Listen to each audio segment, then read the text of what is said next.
Hey, it's all about quality, not about quantity. Right? Let's get back to another round of Brewsday Tuesday with DreZ and Huck. You gonna make the noise? There's no noise. It's a growler. No noise on this one. It is round 2 of Brewsday Tuesday, special 420 edition. Yeah. So I have this homebrew. Yeah. From unknown sources, and it's called Special A51. Special A51. Yeah. Apparently, it has some adjuncts, or maybe it doesn't have some adjuncts. We don't know. Potentially special adjuncts in this beer. Potentially. Who knows? Potentially. Who knows? Let's give it a taste. See if I can smell any specialness to this beer. It tastes like a yummy pale ale to me. Interesting. Anyway, so today's episode is 420, and everybody always asks about adjuncts. And what is adjuncts? That's something you would put in a beer you wouldn't normally put in a beer. Okay. And for example, in the king of beers, they use rice as an adjunct. Not, I guess in China, in Japan, they made beer with rice, but normally in Germany and America, we didn't. So, yes. Okay. So because they add rice, they call it adjunct. So in Colorado, they're adding special adjuncts. Now, there are breweries who are making special adjunct infused beer, but they don't contain the active compounds. So do not be fooled.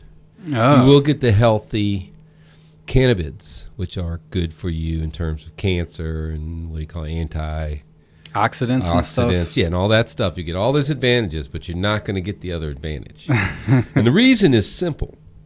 It's impossible to regulate.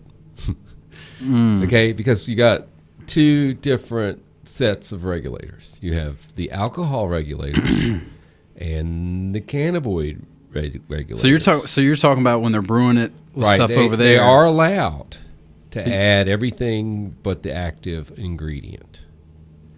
And so they're making beer infused, but it's not completely infused. And there's a bunch of people doing it now.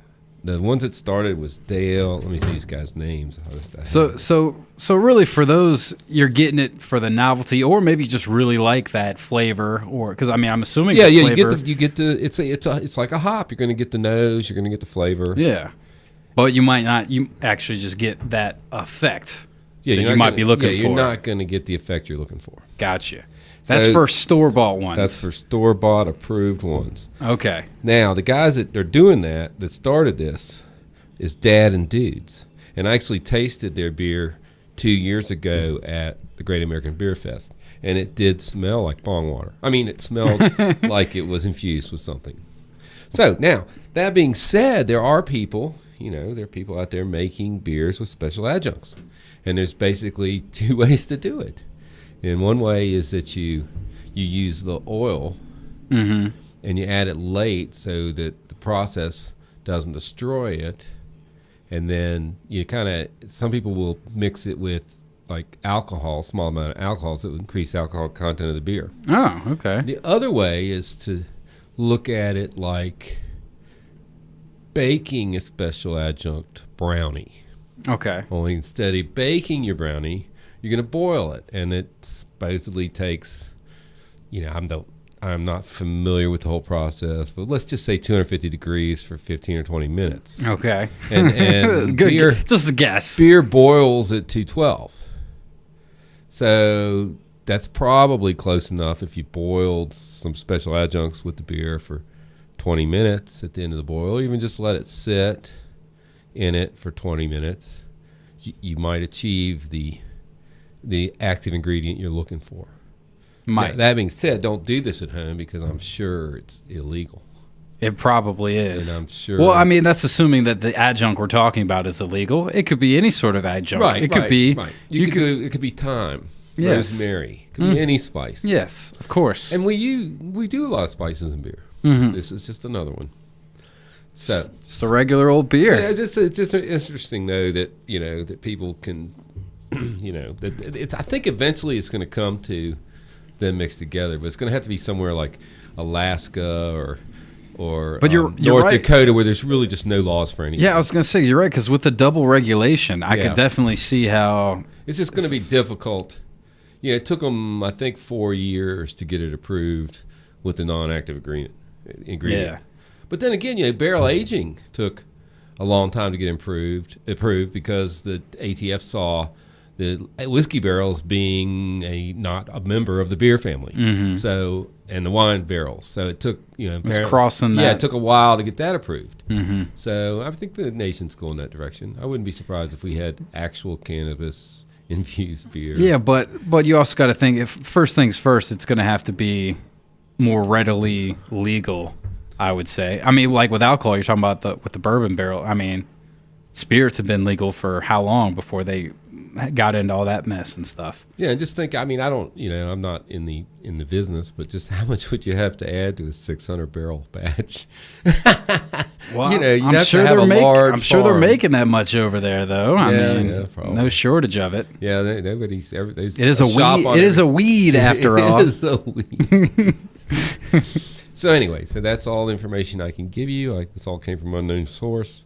So I don't know where, this beer came from. Am I correct in assuming this is not on Untapped? No, I would say this is not on Untapped. Okay. Are we going to add it Yeah, to I Untapped? think we should put it on Untapped. We'll create one. Yeah.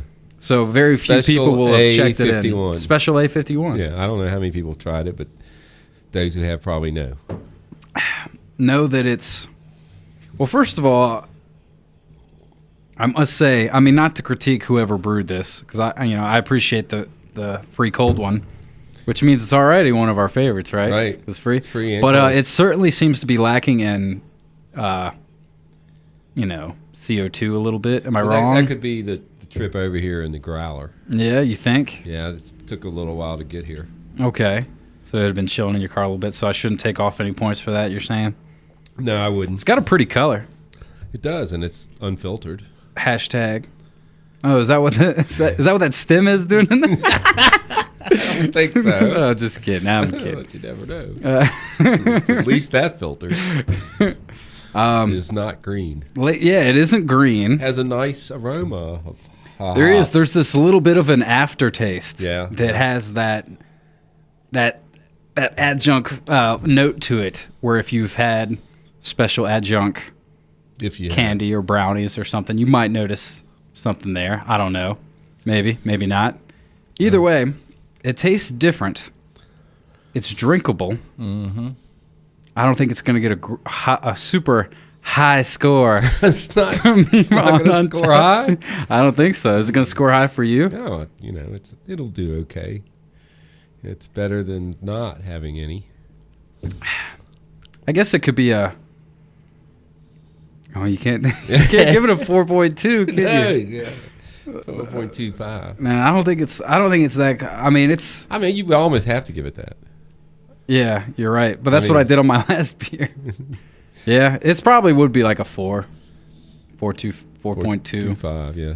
I'll just say in the comments that I subtracted 0.5. 0.05. Yeah. Just for So it had some carbonation. a little bit. That might have been leftovers from the Or nugget the Taco Bell. or the Taco Bell. Oh, man. Well, very interesting. So thanks to whoever brewed this.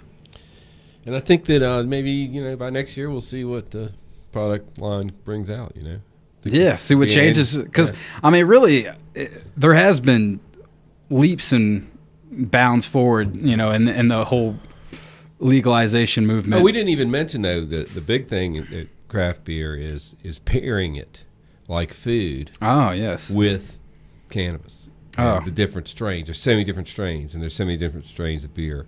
And they're having Finding the perfect pair. beer smokers, and they go somewhere and they all compare the beer with different things. You have different beers with different strains. Well, I know the big beer festival thing's in Denver this year. Yeah, is it not? it's always there. Yeah. How convenient. Yeah, and then there's two major strains, sativa and indica. Sativa's kind of historical, eat a bunch of potato chips and go to bed. Yeah. And where the indica is more upper, keeps you going for a while. So you see a lot more of the indica in this kind of pairing, and this kind of most of the beers are made with the indica strains. Makes sense. So To get you up and going. yep, get you going. Well, I think we've covered everything we can yeah. from our undisclosed And location. Yeah, that we'll we're see at if I today. still have a job next Tuesday. But yeah, And a show. Yeah, we'll see. Either way, it was a fun one. As always, Huck, I appreciate you coming in. And I hope everybody enjoys their true 420 in a couple days. There you go. And go out and pick up some trash or light up some. Oh, we light, forgot about light some trash. the undercover one. So the brewery got actually shut down because they lit up a giant spleef. All right, what's the story? Tell us real quick. Do we have time? No, I mean not for you to Google it real quick. Nope, that's it. That's a wrap on just Brewsday can't remember Tuesday. the- Because Look Huck it once up. again is Undercover beer. Undercover beer. Check it out. We'll take a quick break and we'll be back with more tunes right after this.